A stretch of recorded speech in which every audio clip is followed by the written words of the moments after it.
Gurizada, a gente vai fazer uma breve revisão nessa videoaula do capítulo 1 do módulo 1 de português, que nós já havíamos encerrado esse conteúdo em aula, e também eu solicitei exercícios que eu coloquei essa semana o gabarito referente a esse capítulo que a gente viu: língua, linguagem, signo linguístico, tá? Ok? Vamos começar então essa nossa revisão fazendo uma análise dessa charge aí. A charge, ela é um gênero textual, tá? Que tem como objetivo fazer uma crítica de assuntos em voga na sociedade, tanto assuntos que estão acontecendo agora, como ela pode fazer uma crítica de algo que já aconteceu, mas que ainda reflete na nossa sociedade de forma bem importante. Então, ela tem uma crítica humorística. Nessa charge, qual é a primeira análise que a gente faz? Que efeito de sentido tem o adjetivo bonito no pedido da mulher? Todo brasileiro tem direito à moradia, diz ele. Agora lê aquele pedaço bonito que fala de comida, saúde. Qual é o sentido desse adjetivo bonito, gurizada? Esse adjetivo bonito, ele tem a ver com o fato de muita gente no Brasil, como essa família representada pela charge, nem sempre tem acesso à alimentação e à saúde. Trata-se, através deste adjetivo, uma ironia, pois ele é empregado para revelar uma situação que na realidade é bem feia. Olha só, essa charge foi publicada no jornal O Estado de São Paulo em 1988, gente. Em 5 de 10 de 88. E em 5 de outubro, em 1988, foi promulgada a Constituição Federal em Brasília, sim, em 1988. Mas mesmo esta charge ter sido colocado num exercício que se faz presente nos dias atuais, mostra que nem tudo que foi colocado na Constituição brasileira, sim, é de fato um direito dos cidadãos brasileiros, certo? Tá aí a ironia. Outra questão para a gente refletir: onde está o humor na situação apresentada? Onde é que está o humor na situação apresentada?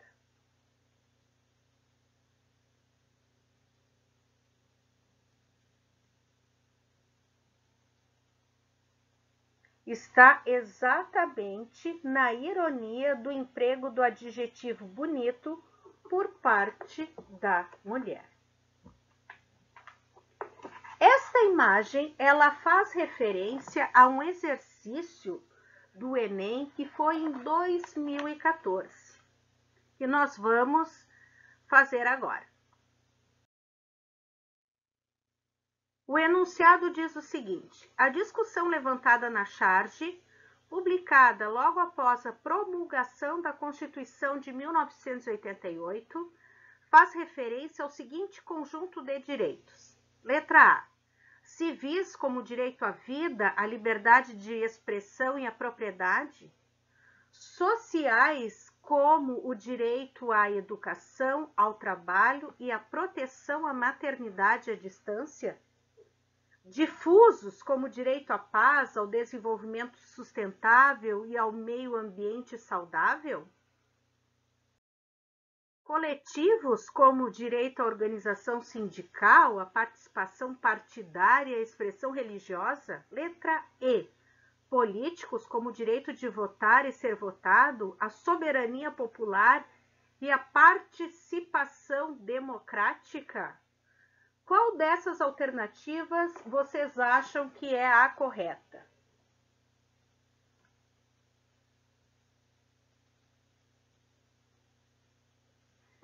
Quem pensou em letra B? É esta a alternativa correta. Sociais, como direito à educação, ao trabalho e à proteção à maternidade.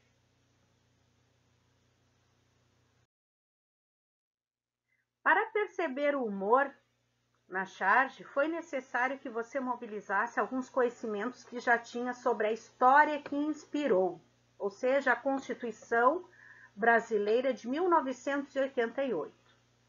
Todas essas situações de interação só foram possíveis porque você é capaz de comunicar-se por meio da linguagem. Para ler as falas das personagens, por exemplo, você recorreu à linguagem verbal, ou seja, aquela que é constituída de palavras. Interpretou também a linguagem não verbal ao tentar compreender as imagens da tira. Você já deve ter notado que existem diversas linguagens não verbais. O desenho, como o que compõe parte da charge, a linguagem gestual que você emprega ao se comunicar oralmente, a pintura, a música, a moda, assim como várias outras linguagens artísticas, o cinema, o teatro, a dança, etc. A linguagem digital, utilizada pelos computadores e sistemas computacionais em geral, que permite muitas formas de comunicação entre pessoas. Existem também as linguagens mistas, ou seja, constituem-se de diversas outras linguagens. Na charge, eu tenho uma linguagem mista. Um bom exemplo de linguagem mista também é o cinema, que mistura a linguagem verbal com imagens, música e etc. A língua é uma linguagem. Em razão de sua importância na comunicação humana, ela acaba sendo a linguagem empregada em grande parte das comunicações entre seres humanos e até nos ajuda a compreender outras linguagens. Se você for discutir essa charge com seus colegas, você vai usar a linguagem verbal, vai se expressar através da língua portuguesa. E também a gestual, provavelmente, pois seu corpo e seus gestos o ajudaram a se expressar enquanto você falava. Por isso que a língua pertence a nós, humanos, seres humanos, pessoas.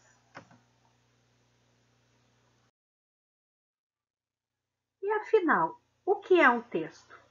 Um texto é sempre material, mas não precisa ser verbal, isto é, não precisa ser constituído por palavras.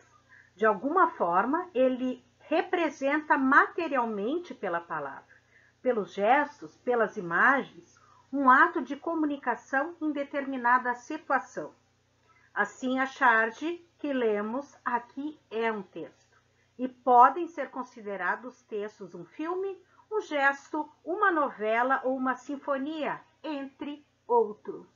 Tudo é texto. Olha a língua aí.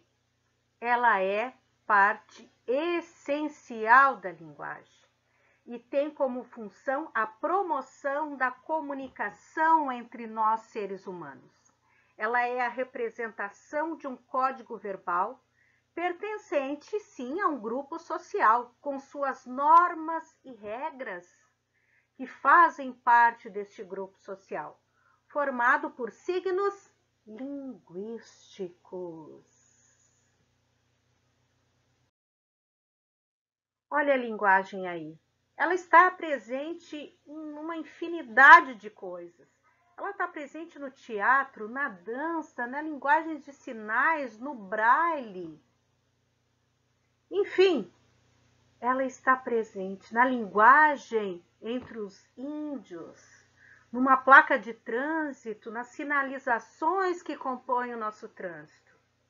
A linguagem, ela é rica. E o signo linguístico estudado por este linguista, o Saussure. O que é o signo linguístico? Os signos são unidades linguísticas que se compõem de significado e significante. Então, eu tenho aqui esses dois exemplos. O significante mesa.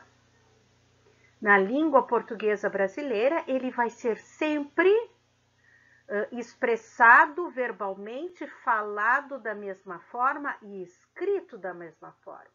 Mas ele pode ter significados diferentes. A bicicleta, ela vai ser sempre escrita da mesma forma, falada da mesma forma, mas ela pode ter significados diferentes. O carro vai ser sempre escrito e falado da mesma forma, mas ele pode ter significados diferentes.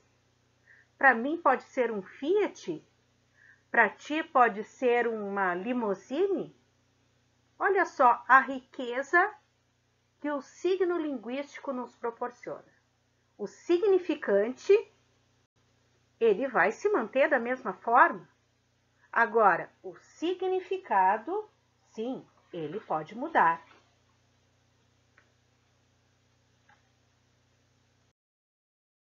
Nós vimos a linguagem verbal que tem comunidade de significação à palavra, os signos verbais. Nós vimos também os signos linguísticos constituídos de significado e significante. Mas no nosso dia a dia, a gente se depara com muitos signos visuais, que são, por princípios, dotados de um significante, que neste caso é visual, e carregados de significado. Realidades, intenções, ideias, modos de ver e compreender o mundo são representados por códigos que permitem, através do código, nos permite a expressão de um sentido, e por isso podem variar de cultura para cultura. São esses o índice, o ícone e o símbolo. E o que é o ícone, gurizada? É quando eu tenho um signo que ele representa alguém ou alguma coisa da forma mais fiel possível. Aquela imagem, ela vai retratar de forma fiel, o mais parecido possível, o que ela está nos passando. Então, eu tenho aqui a imagem de um cachorro. Então, eu tenho um ícone, porque ele é um signo que me permite visualizar e imediatamente saber a mensagem que está sendo passada. Ok? E o que é um índice? O índice vem de indício de algo, de alguma coisa. Através dessa imagem, eu sei que tem uma pegada de um cachorro.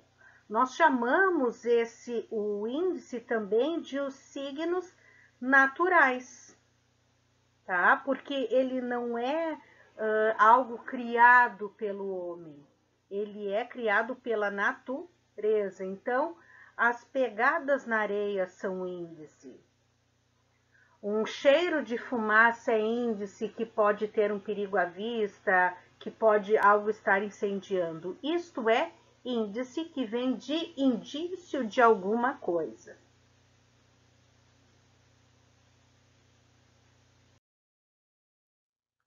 Enquanto o ícone vai representar algo ou alguma coisa, vai ser fiel àquela imagem, por exemplo, uma fotografia ela é um ícone, ela vai representar. Eu vou fotografar a frente da minha casa, isto é um ícone. Este signo instituído pelo homem, criado pelo homem, por meio da fotografia eu tenho um ícone, ou seja, eu tenho a representação fiel da minha casa. Já no símbolo, é um tipo de ícone que, criado também pelo homem, ele vai representar alguma coisa, mas não precisa necessariamente ser fiel àquela mensagem que está passando. Este símbolo criado pelo homem, ele representa os Jogos Olímpicos. Outro exemplo, a sirene das fábricas, ela é um símbolo que indica o início ou o fim da jornada de trabalho.